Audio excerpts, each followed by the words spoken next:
На эту поездку меня вдохновил просмотр советского фильма «Бурьян», снятым в 1966 году режиссером Анатолием Буковским на киностудии имени Александра Петровича Довженко.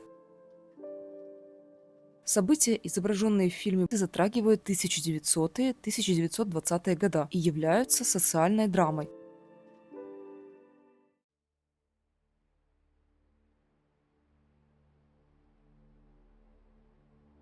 Фактически до стен самого монастыря проходит отличная асфальтированная дорога, но, к сожалению, чем ближе мы подъезжали к Вербовке, тем заброшеннее и безлюднее оказывались села, расположенные на нашем пути. Крайнее село перед Вербовкой под названием Усич встретило нас заброшенным добротным домом, заколоченным от посторонних досками.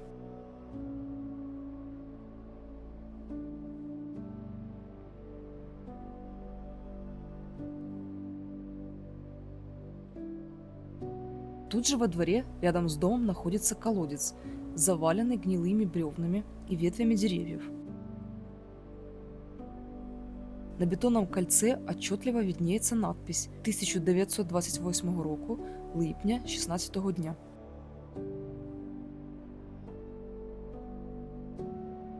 Далее надпись неразборчива, однако, по-моему, одной из ее составляющих является фамилия Агиенко.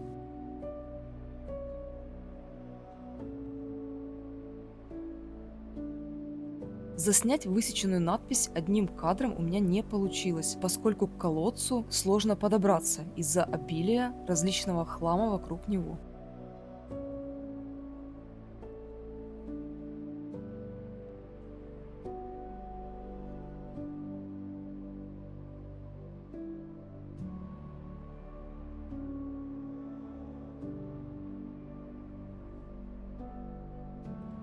Далее располагалось еще множество подобных этому заброшенных домов. В некоторых отрезках длинной улицы мы проезжали подряд более 5 опустевших зданий, обвитых вьюном и хмелем, словно серыми непролазными тенетами. Даже сельские административные здания выглядели покинутыми, а вокруг за все время не встретилось ни единой живой души.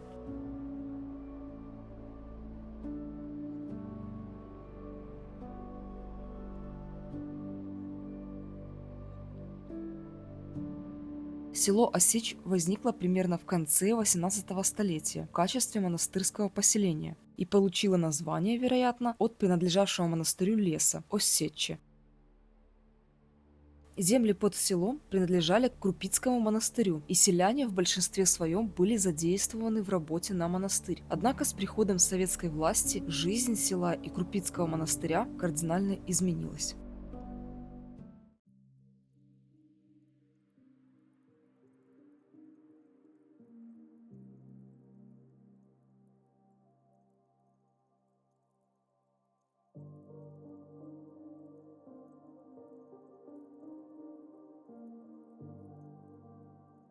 На берегу реки Сейм, в окружении лесов и болот, была выстроена Божья обитель, по пересказам на месте явления иконы Николая Чудотворца.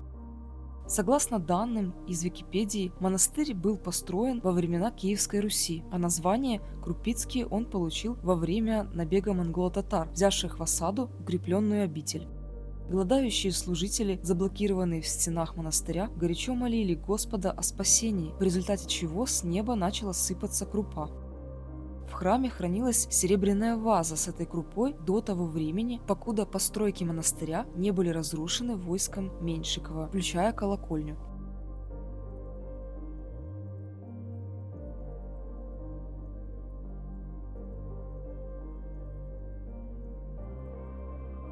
В начале XIX века Крупицкий монастырь был отстроен, колокольню разобрали и возвели заново. В течение этого времени здания продолжали реконструироваться, покуда в 1920-х годах монастырь не был закрыт советской властью. Земли святой обители национализированы, а на территории села образованы два колхоза. Монастырские здания приспособили под хозяйственные нужды. Также здесь был образован клуб и школа.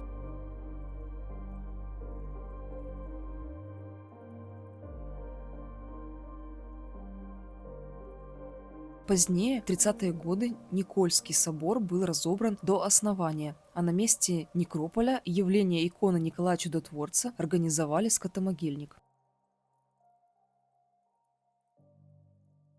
Во время Второй мировой войны село Осич находилось под оккупацией. Немцы использовали монастырскую колокольню для обстрела окружающей территории. Обитель в принципе очень пострадала в результате военных действий, и в фильме «Бурьян» запечатлены руины, сохранившиеся после стольких событий.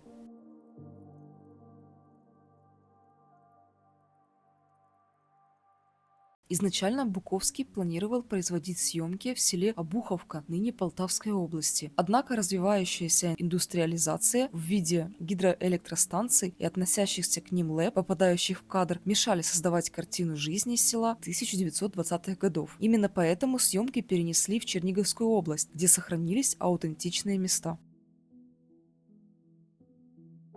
Руины церкви, показанные в начале фильма, снимали под городом Путивль Сумской области.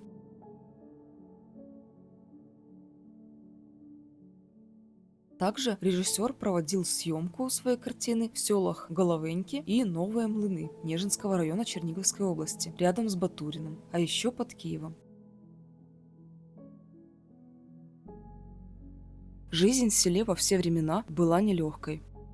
Люди тяжело трудились с утра до ночи, чтобы обеспечить нужды семьи, которая часто была многодетной.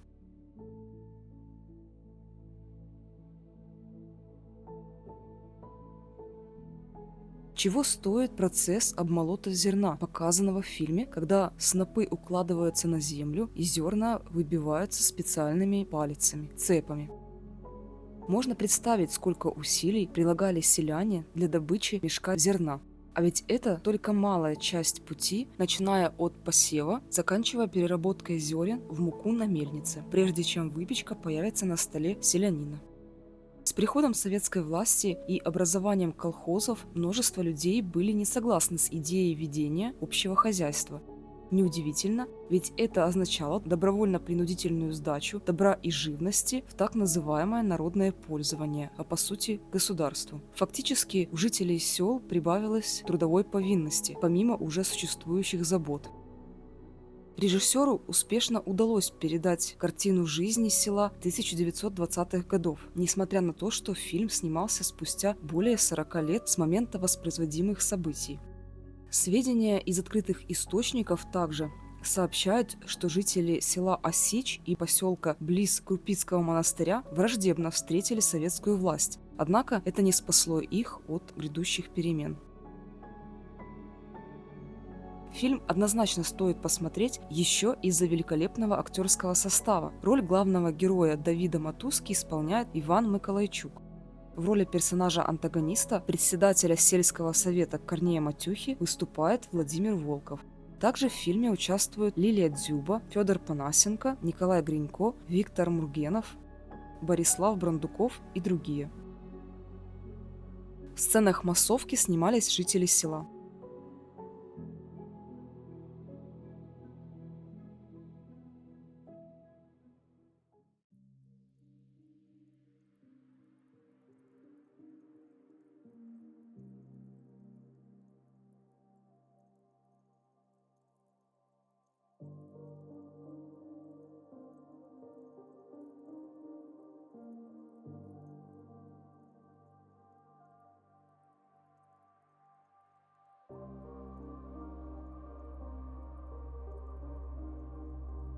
Недалеко от церкви расположено кладбище.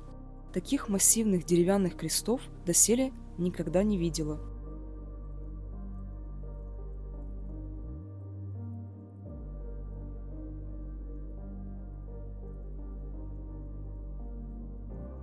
Разумеется, надписи, если они когда-либо были, не сохранились. Есть недавние захоронения. Видно, что кто-то ухаживает за некоторыми могилами. Но многие все же заросли бурьяном, а надгробные ритуальные атрибуты разрушились.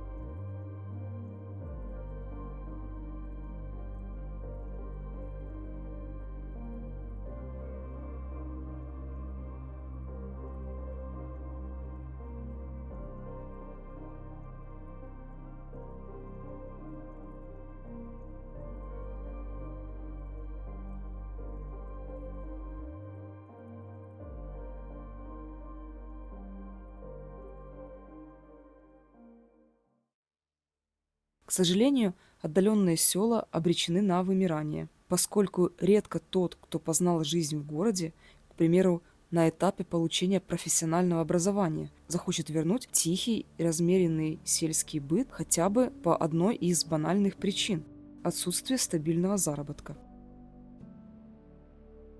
Незавидная участь постигла и фильм Буковского «Бурьян» – быть забытым в тени ушедшего прошлого.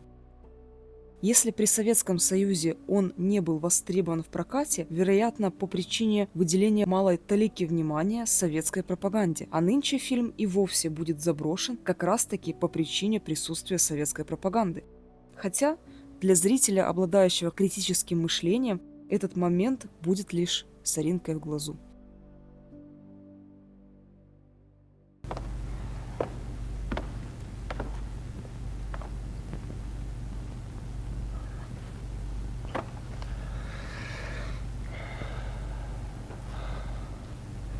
Нас теж защипнув, Марія.